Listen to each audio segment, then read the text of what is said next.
Hello everyone, welcome to the next module on industrial applications using op-amp.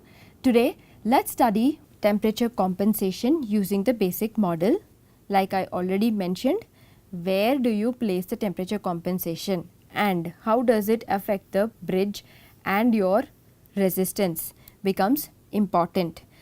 Like another question what I would raise here to you guys is, what happens if I change so this is the temperature compensation circuit. What if I remove the resistor here and place it here? Would the circuit still work? Would you be still able to measure accurately what is the speed or this change in resistance depending on the rate at which the fluid is flowing?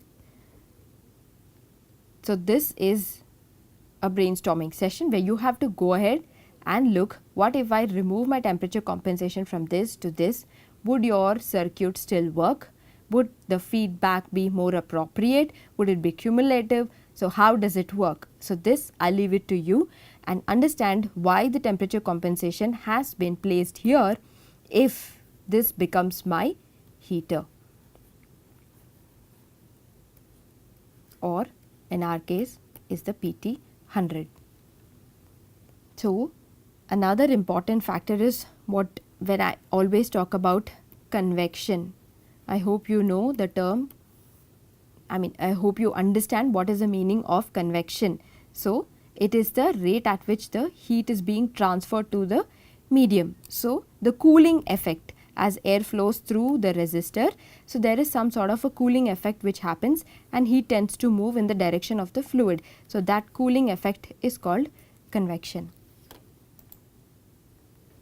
So how do you rig up the entire circuit? What are the different blocks? Input in our case is air. Like I mentioned, there's the different applications based on the type of fluid. When I say fluid, it could be liquid, it could be gas. All that parameters also becomes important when you're designing a measuring unit in order to understand the velocity of the fluid that flows through your chamber. Here it is air. And how is the transduction happening? You would find out what is the velocity. So the input is air. Ultimately what you need is the velocity or the rate at which the fluid is flowing.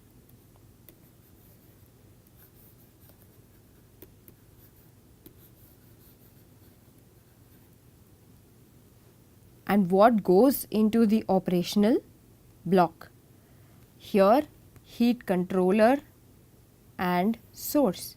The heat source here is the PT 100 and then there is a heat transfer between air and the resistor, and again the rate of convection depends on the fluid properties, the rate at which the fluid is flowing, the geometry and temperature.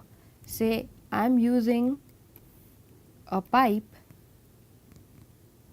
which is 10 mm dia and then I have a sensor and then there is airflow, and then you want to measure the rate at which the fluid is flowing through this. Assume I have a 20 mm dia and the fluid flows in this direction and you have the heater. Would the rate of convection be same? So this is just to tell you that geometry plays a role when you are talking about the heat transfer rate, which depends upon the type of fluid. Some fluids would have very high thermal capacity. The heat transfer coefficient is different for each fluid. So that would be heat transfer coefficient is specific to each fluid. So when you make your mathematical model, make sure you consider these parameters.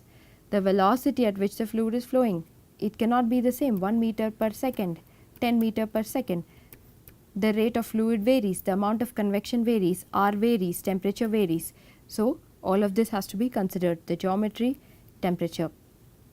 and in our case we are talking about a constant temperature circuit with respect to the ambient. When I say ambient, always ensure that your compensation circuit maintains the resistance at ambient temperature in order to keep your bridge balanced and to have an accurate measurement. Let's see how do we build the setup in case we want to measure the anemometer. Like I mentioned, velocity varies, the output, and then voltage V2 minus V1. This is V1 at this point and this is V2. V0 is the difference between V2 and V1. So this is your error voltage. The error voltage varies with the fluid flow or the velocity. How do you leverage this parameter in an electronic module? That is, with an increase in velocity, there is a change in resistance. If there is a change in resistance, the amount of current flowing through it varies, and then the voltage drop varies, and that is what is being used here. The error voltage increases, and what you have here is the instrumentation amplifier. The voltage that is given, the differential voltage, depending on the gain of the amplifier, it amplifies the signal and then it is fed back to your bridge circuit. This becomes your feedback in order to maintain your circuit in a balanced condition. So, the change in current through the sensor, if the input, this voltage varies, the amplifier gives the error voltage, the amplified voltage is given here, and then the change in current, there is a change in current through your sensor as it flows. Another important parameter here is, you see, this becomes the sensitive part of the bridge, because as your load varies, your R here varies. So, what happens? It has to be highly sensitive, and the current that is flowing, even minute, even the microampere change or the minute of resistance change has to be captured. So, how does this happen? So, you need to direct all your current here, even if there is a change in current from I1 to I2, and if that change is in microamperes, you still have to capture that value, and only then you will be able to balance your bridge. And that is the reason why this part of the bridge uses a higher resistance, so that the current is directed towards your more sensitive area of the bridge, and that is why you have a platinum 5000 or the 5K, which offers a higher resistance, and then this circuit becomes more sensitive even to small changes in your load, and the bridge remains balanced and you could get accurate results. And then this restores based on the amount of excitation current that is driven into your resistor. It restores the resistance of the sensor again to its original value. Now, this was the details about how do you set up the entire circuit, because you want to measure the velocity of air flowing through a chamber, and how do you measure and what is the different electronic blocks. This was the details about it. Getting into the details about the mathematical model for the anemometer. So, this is the heat transfer coefficient, which depends on the type of fluid. A is the cross section area of your sensor device or the heater element here. Here TPT is the temperature of platinum and TF is the temperature of the fluid. Let's ignore the term for now in order to have a better understanding on the mathematical model. Now, you know that the amount of heat that is generated through a resistor R when a current I is flowing through it. So, what is the amount of heat that is generated, or the power is nothing but I square R. R here is R platinum. So, we are using a PT 100. So, this is the power that is being generated when the current I flows through this junction, and you need to know what is the heat transfer coefficient of the fluid when you are flowing. So, this was the I square R, and then the resistance is a function of temperature, the major parameter of an RTD. R is proportional to change in temperature, and this is the equation. So, R is equal to R naught into 1 plus alpha T. So, this is standard equation, and in this case we have the temperature of platinum wire, the reference temperature, and this is the thermal coefficient. Now, what happens is the heat transfer coefficient is a function of the fluid velocity. Ideally, what do you need? You need to know the velocity of the fluid, and how do you get the parameter Q? Hence, equating the two I square R and the equation here, substituting for the other parameters and then eliminating heat transfer coefficient as shown below, you would get an equation. And again you are substituting here because measuring current, instead of measuring current, it becomes easy to find V naught, that is the error voltage, and hence you replace the parameter I with V in the previous case, and this is your equation. Substituting further, you would get an equation where the fluid flow is directly proportional to the rate at which the error voltage. Hence, what is important? You need this output, and then what do you have? You have the error voltage. So, this is the relationship between the rate at which fluid is flowing and how it is related to the current or current and voltage.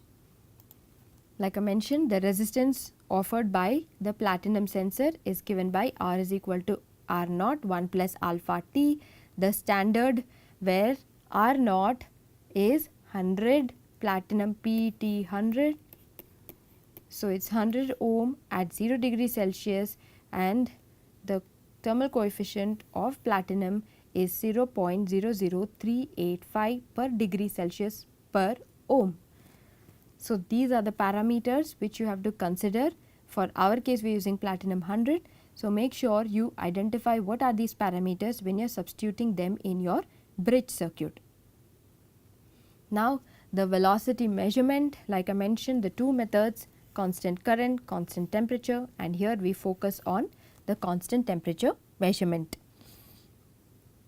The temperature of the wire remains at 100 degrees Celsius, but in our case, since we have a compensating, it remains at the ambient temperature conditions if you are using it in the outside ambient environment, and any change in resistance with the velocity can be leveraged. And then you know what is the role of a feedback, the feedback controller. Like you see in the instrumentation amplifier, the V naught is given to the amplifier, and the differential error voltage is fed back to your bridge circuit. The feedback is compared against the reference value equivalent of 100 degrees Celsius. So, this is a more generic case, but not always true when you are experimenting in an ambient condition. So, the comparator output is then amplified using a common emitter transistor. You haven't seen the role of a transistor, we have just seen the instrumentation amplifier of certain gain directly feeding the bridge circuit. However, you know that this cannot drive heavy currents, and that is when the common emitter transistor comes into picture. But this again becomes a choice depending on the type of op-amp you are using in your circuit, and if it can support and drive heavy currents, you need not use the common emitter transistor. In order to compensate in air temperature, the R4 is replaced with PT 1000 RTD, which senses the air temperature. Like I mentioned, it need not be 0 degree Celsius always. We are measuring in outside environment, and that is when we have this PT 1000 1 kilo ohm. The reason behind the resistance being higher than the heater, that is 100 ohm, has been detailed to you previously.